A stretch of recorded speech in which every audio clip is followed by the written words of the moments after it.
بسم الله الرحمن الرحيم. أرضي عتب كيبا أناسي السعودة عتب كاللحاد وعشر كيس السدحاد الدرس الثالث أي نقولي دونا وحنكسو هذا الله عشرة دي أنصار ضافنا عتبك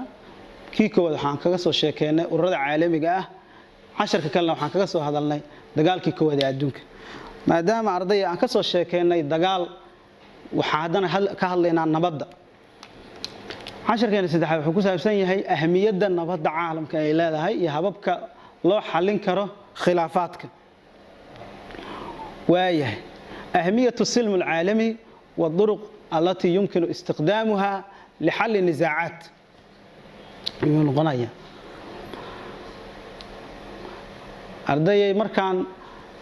نبض كهلنا وإن تعرفنا ومحي نبض أما أمن محويه مفهوم السلم وإن فهمناه هو حالة الهدوء والسكينة بين الشعوب والأمم حيري نبض وحويه وحالة دجناشة يحسلوني أقول حيث الديوجة الدون كذا إيه أمرها وحالة دجناشة يحسلوني أقول حيث الديوجة يالي هذا أمني أما نبض تابع عشر كيبا إناسي سعودة كو حويه ومحي فائدة النبض عالمك أي لا ده ومحي فائدة النبض جليده نبض جليده فائدة ما هنروح كلامه والله فائدين كده وإبدينهن وصومالي وحتى هذا نبض بقى الناس للنوجله كو الاستقرار والنمو الاجتماعي هذي نبض يجرته حسلوني أي جرته يكبع بالشو دي بقى نكست أكبع عيسى لبا وحاجره تبادل بين الثقافات بين الشعوب نبض وحي ساعده إن الإصلاف صده أقونته إن البرشونك إصلاف صدان ونبض هدي وحي ساعديسا أقونتي إن يهرمرته ماشي نبض كجرت أقونته أياكو هرمريسا ودتك هرمر أي جاريان البحنمو لما رسدح نبض وحي كانت إن يكبعده أما أي بدته استثمار بين الدول وحويه إن لما دولتها dhexdooda ismaal gashadaan wax walba ay isdhaafsadaan nabadii baa saacideysa in dhaqaalihi uu kor u kaco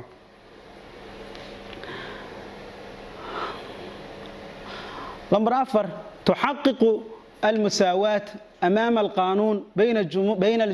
بين الجميع على اختلاف الأجناس والألوان أرضية نبض waxay keentaa sinaan iyo cadaalad in قانونك أما شرعك لو سنادر ضمان دديوجا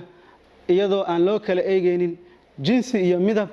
iyo diin ayadoo loo kala eegaynin inay dad badan oo kala jinsi ah kala midab ah kala diin ah ay hal meel ku wada noolaadaan si cadaalad ah ay ku wada noolaadaan qaanuunkaas nabadda ayaa keenaysa meesha haddii cadaalad ay jirin dagaal kama dhamaato dagaalkaasna horumar meesha kama jiro way شن زيادة نسبة التعليم في المجتمع waxaan ku jirnaa faa'iidooyinka nabadgelyada waxa kordha oo bata heerka aqoonta ee bulshadaas ma soo sheegnay waxbarashadii aqoontii iyo tiknoolajiyadii ayaa ku badanaysa bulshadaas dhan walba ay ka hormaraysaa ilaan waa bulsho xasiloon dhinac waliba cashirkii baa inoo sii socda halka waxaan ku qaadanay faa'iidooyinka nabaddu leedahay حل النزاعات هي الدجال بعد دعي أما إسقاط قبسي سدال له حل يا مرك سؤال مهم صوما أرضيه هذا بعشر كان صوت سعودة كجبجو وما حي إسقاط قبسي أما خلاف وعكس جي نبض وهي نزاع مفهوم كيس هدام برنو هو الصراع الذي يحصل بين الطرفين أو أكثر لأجل حاجات الإنسان إسقاط قبسي وحاول لولا ودحية لبض طرف ينكب بدن taasoo ay keentay baahiyooyinka bani aadamka laba qof ama in ka badan oo loolan u dhaxeeyo nizaac baa u dhaxeeya marka isqabqabsi hadda laba qof baa murmay labaas qof waxaan oranaynaa khilaaf baa u dhaxeeya waa iskhilaafeen waa isqabqabsadeen laba qof oo saaxiib ah reer daris ah laba qabiil nin iyo xaaskiisa waa laba dawladood هذا هو خلاف بعد إحمر سوما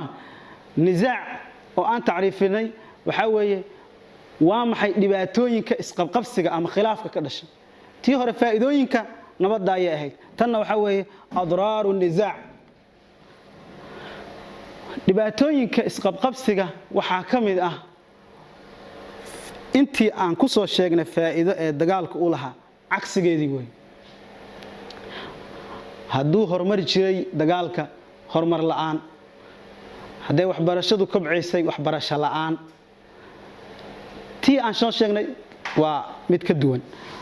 kow intishaaru alxuruub alahliya bulshada isqabqabsata oo khilaafku uusan ka dhamaanin waxaa ku faafa dagaalo sokeeye ku faafaya hadda khilaafkii hadduu bato dagaal ayuu isku bedelayaa labadii reerood waa isku qeylqeyliyeen wax waa laga qaban waayo waa isdagaalayaan number 2 albadaalatu waducf dagaalkii muxuu keenayaa shaqo la'aan iyo dhaqaale yari ayuu sababaya waa wax isku xiran 3 qillatu nisbatu tacliim heerka aqoonta ayaa yaraanaysa bulshadaas dhexdeeda waxaan u gudbeynaa isqabqabsigan ka soo sheekeynay iyo dhibaatooyinkiisa sidee loo xalin karaa khilaafaadka isqabqabsigaas waxaa loo xaliyaa khilaaf hadduu dhaco qodobadan soo socda kow ardayda waxaan baranaynaa sida khilaaf loo xaliyo ama qof ha ahaado ama in ka badan ha ahaato ama dawlad ha ahaato waa isku mid atafaawud ayaa ka mid ah isqabqabsi hadduu dhaco ama khilaaf lambar 1 qodobka koowaad waxa weeye doodsiin alxiwaar wada hadal in loo furo labadaas qole ama labada qof Soomaalidu waxay tiraahdaa aan wada hadalno waa aan wada heshiino way wada hadlayaan lambarka labaad wuxuu leeyahay ardayay alwisaada wada hadalkii haday wax ka soo bixi waayaan waxa weeye dhexdhexaadin hebel iyo hebel baan rabaa inaan heshiisiyo waa la wada hadal siiyay way wada doodeen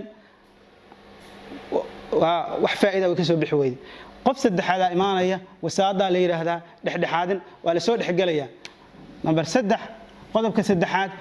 dhexdhexaadintii haday wax ka soo bixi waayaan waxa loo gudbayaa steepka ama habka saddexaad at-tahkiim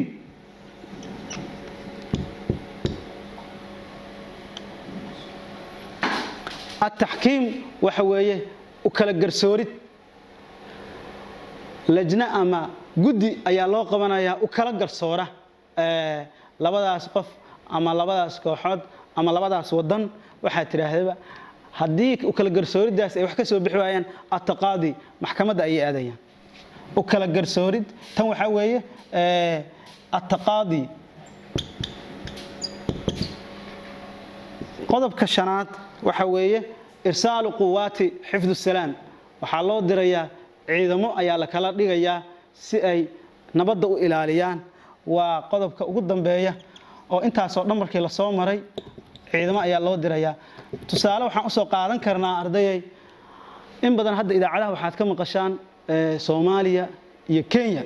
khilaaf baa u dhaxeeya Soomaha aad maqasheen khilaaf xagga badda ah anaga iyo Kenya waxa isku haysanaa badii Soomaaliya qayb kamid ah ay Kenya waxay leedahay aniga leh khilaafkaas marka in la xaliyo Kenya iyo Soomaaliya horta way wada hadlayaan iyaga wada hadalkii waxba ka soo bixi waayeen Soomaha alwisaada waxa loo dhexdhexaadinaya dhexdhexaadinta waxa ka soo bixi weysay tahkiim wadamo kale ayaa loo dirayaa oo gobolka ah oo iyaga ka madax banaan tahkiim baa la yiraahdaa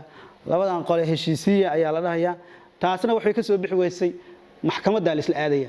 anaga iyo wadanka Kenya hadda waxaan isla aadnay maxkamadda Hague Soomaaliyeed maqal maxkamadii weeye hadii maxkamadii ay wax ka soo bixi weeyeen hadda dagaal ba haddana markii dambe dhacaya irsaalu quwaat xifd salaam marka haddana waxa loo soo dirayaa ciidamo sidaas ayaa khilaaf loo xaliyaa hadii lagu weydiiyo ardayo habab wadooyinka loo maro si khilaaf loo xaliyo shantaas qodob maskaxdiina ku haya cutubkiina halkaas ayuu inoogu eg yahay khayr badan baa idin rajeenayaa aad baad mahadsantihiin assalamu alaykum wa rahmatullahi wa barakatuh